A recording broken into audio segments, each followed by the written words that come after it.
இன்றைக்கி வந்து mother board repair, Intel mother board DH61WW on ஆகலை. அதை வந்து வீடியோவை போட்டிருக்கிறேன். எப்படி என்ன பிரச்சனைன்னு அதை ஃபைண்ட் அவுட் பண்ணி அதை சரி பண்ணியாச்சு. இப்போ அதை உங்களுக்கு அதை வீடியோவை போடுறேன். வீடியோக்குள்ளே போகலாம். இதுதான் அந்த இன்டெல் மதர் போர்டு. இதோட மாடல் நம்பர் வந்து DH61WW. இப்போ இதை வந்து ஆன் பண்ணப்போ டிஸ்பிளேயில் பயாஸ் ஓப்பன் ஆகலை. ஃபஸ்ட்டு பயாஸ் ஓப்பன் ஆகலைன்னா அதுக்கு ரெண்டு ரீசன் இருக்கும். ஒன்று வந்து கிறிஸ்டல் போயிருக்கணும், இல்லைன்னா பயாஸ் கரெக்டாக இருக்கணும். நான் வந்து ஃபஸ்ட்டு இதை செக் பண்ணுறப்ப எனக்கு சந்தேகம் வந்து கிறிஸ்டல் மேலே சந்தேகமாக இருக்குது. ஸோ கிறிஸ்டலை எடுக்க போகிறேன். அந்த என்ன செக் பண்ணும்போது வந்து இந்த இதில் செக் பண்ணுறேன், அந்த டீபக் கார்டில்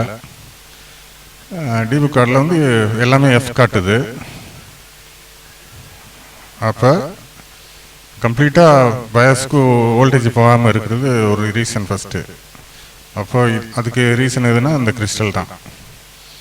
இப்போ இந்த கிறிஸ்டல் வந்து எடுத்து மாற்றணும்.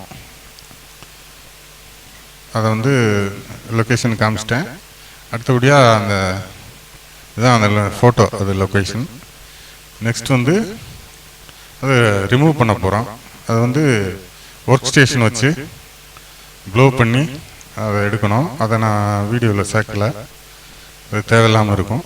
அது தெரிஞ்சவங்க வந்து அதை வச்சு எடுக்கணும். ஃபஸ்ட்டு எடுத்த பிறகு பார்த்தா அந்த தான் அதை எடுத்தது போனது, கிறிஸ்டல் போனது. அதோட டைப்பு, கிறிஸ்டல் டைப் வந்து 32.768 kHz. இதோ புதுசு. இது வந்து நம்ம எலக்ட்ரானிக்ஸ் ஸ்பேர் பார்ட்ஸ் கடையில் எல்லா கடையிலையும் கிடைக்கும். நீங்கள் அந்த பழையதை கொண்டு போய் வாங்கிக்கலாம். அதுக்கு போலாரிட்டி கிடையாது. முக்கியமாக நம்ம வந்து மைனஸ் ப்ளஸ் பார்க்க வேண்டியதில்லை. இப்போ என்ன பண்ணுறோம், அது புதுசு எடுத்து மாற்றி பார்க்க போகிறேன்.